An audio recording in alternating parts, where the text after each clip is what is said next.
Hi. Hello.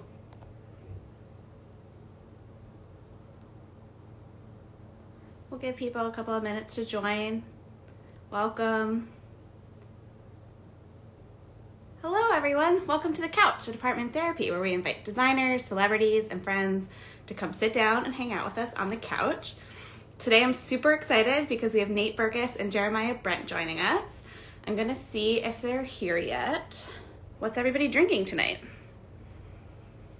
I, sadly just have a glass of water instead of my usual Paloma mocktail. Oh, they're ready. Yay. Thank you for saying you love our Instagram page. That's so nice. Where's everybody joining from? Oh, hi. Hello. Happy Thursday. Happy Thursday. How are you both? We're doing well. How are you? I am good. Okay, so I normally drink a Paloma on the couch. Oh, good for but you. I'm very pregnant, and so So good for you. I brought some Sour Patch Kids because Jeremiah, I know you love them. So hurtful. His mouth just started watering. It was pretty cruel that I didn't give you a heads up. Oh God, what flavors do you have in there? I like the traditional, so I have like the blue, the red, yellow, green. Last night we're back in New York after filming season 2 of Rock the Block for HGTV for 6 weeks, and we were walking the dog last night, and I was like, I'm gonna run to CVS, and Jeremiah was like, get me Sour Patch Kid bear. Want those? And he goes, yeah. No, never mind. Wait, yes, get them. No, never mind. Yes or no? And let me tell you, at about 10 o'clock last night, we were watching The Crown. I regretted it. You made the wrong choice. You know what's really sad is from Halloween, I ate all the ones I like, and now I just have the tropical ones. Do you like those? I like them all. Yeah. I don't like those. Best are the Crush ones. It's like, remember the drinks Crush? They have like a whole line of, I'm so sad that I know this. The happiest day of my life was like 2.5 months ago, where we went to the Sour Patch Kids flagship store in New York that just I'm opened. so jealous. So dark. I'm not sure I really need to be here for this I lost at least 2 teeth. Yeah, we're not going to talk about design. Just our mutual love for candy. Unbelievable. Thank you guys for joining. I see so many people joining in the comments. Leave your questions for Nate and Jeremiah, and we'll get to them. Any design questions you have. But first, you guys want to play a game? Yes, Yeah, let's do it. Okay. We're going to play a little this or that. So I'm going to give you 2 options, and you have to pick one or the other. It doesn't have to be the same for both of you. Okay. Good. Okay, beige or gray? Beige. Ooh. Wallpaper or paint? Paint. You guys are so aligned. Light and breezy or dark and dramatic? Dark and dramatic. Dark and dramatic. Statement piece or gallery wall? Statement piece. I feel like I see a statement piece behind you, so I knew that was coming. Are you referring to Nate? Let's talk. Definitely. LA or New York? New York. Yay, I agree. Sofa or couch? Sofa. I'm team couch. I can't agree with you. Really? That drives people crazy. I just I don't know. I'm not fancy enough for a sofa. I get it. Fair enough. Okay, would you rather have more kitchen storage or more clothing storage? Clothing. Same. Or preferably both. Clean lines or curvy decor? Clean lines. I'm into curvy decor right now. Oh, finally you disagree. I mean, I love clean lines, but right now I'm like very much into the curvy designs of like the French 50s and Italian 50s. That's all. Nice. I love it. I agree with you. Okay, books by color or books by title? Title. Subject. Subject. That's more intellectual. I don't like them when they're the same. Well, you do like them when they're all in the same colors, though. No, I don't. They have to be in this. Well, it depends. If it's like a real functioning library, it's I think by subject. But if it's just like decoration, I don't mind when they're grouped in common colors. Common Okay, colors. so sort of both. Yeah. Mine are by color. Okay, last one. Nate or Jeremiah? Name. Jeremiah. that was good.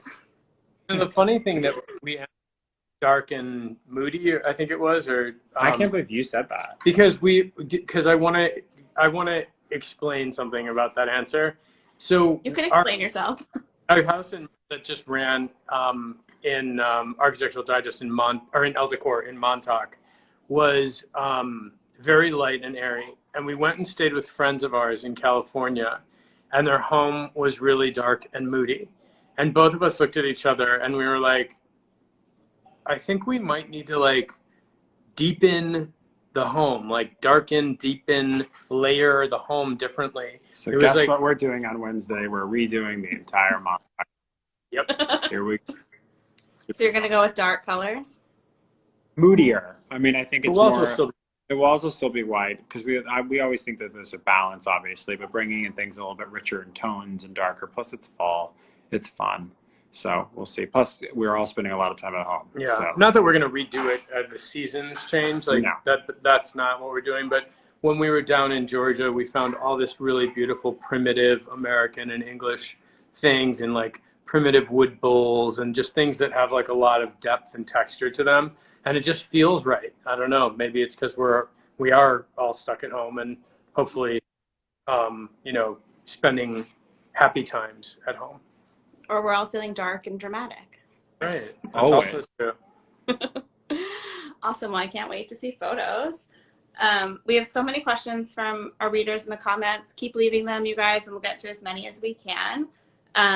First person asks, what are some fun design trends you're loving for 2021? Well, we're very careful with trends, because we think a lot of times people take a trend and they change their entire lives around it, and then they're tired of it in 6 months. But we do like certain trends that are introduced in the right way. What are you into right now? What do you love? I think there's a trend to like darker, like well-crafted furniture. Our collection for living spaces has like a huge mix in it. And so, and that's obviously by intention, because we're never really dictatorial about what we think is cool in design, because it really is about personalization. But I think that people are reaching for things that really have a sense of history and could tell a story to mix in with their newer pieces. I like the trend of terracotta right now. That color, that palette, really handsome. Again, I think it's impactful visually, but it still feels like a natural color. Mm-hmm. And I think it's obviously can be rooted in historical. I mean, people have been doing it. They were doing it in Portugal in the 1700s, and you name it. So I think I'm into terracotta. That's a trend I can get on board with. Yeah, that's a pretty timeless trend, but you're right, it's hot right now. Okay, somebody asks, what spots do you recommend for decor for someone on a budget? Obviously Target. I think they do a really good job. I think Etsy is also a phenomenal marketplace for one-of-a-kind things and vintage finds.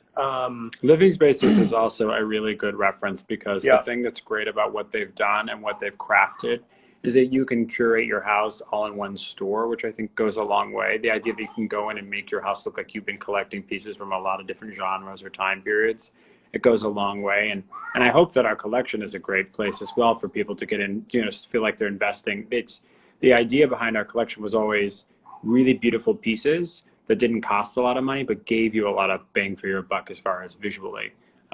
So I think between those three, I mean, we did our entire Montauk house basically from those three sources, and we're really proud of the way it turned out. That's awesome. I love your collection. I got to sit on it before the world shut down.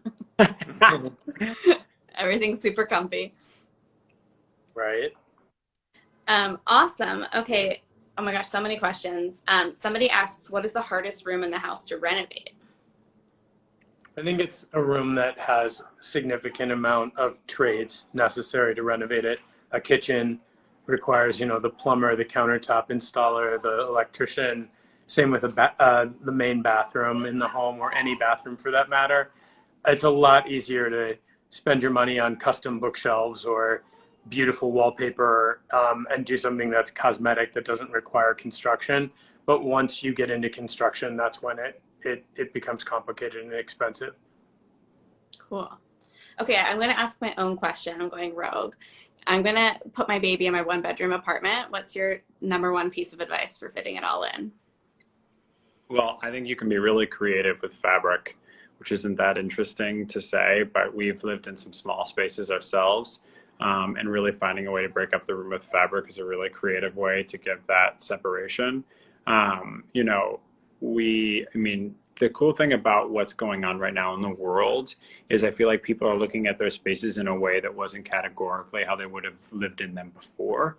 So even your apartment, you know, like, does your living room need to serve this? Can you move or bring a sofa bed in this room, and then it can transition, and then it depends on what the priority is. If you want your baby to be asleep and have their own space, you know, I think I've seen New Yorkers do a lot of things with their apartment, you know, a lot of creative things. One thing that I did years ago for Rachel Dratch from Saturday Night Live was I actually built, she had 9-foot ceilings in her one bedroom apartment, and I built an 8-foot wall, temporary wall. Mm-hmm. And I put the bed, I used one side of that wall as the headboard for her bed, and Oh. was just 5 feet of space because a crib is only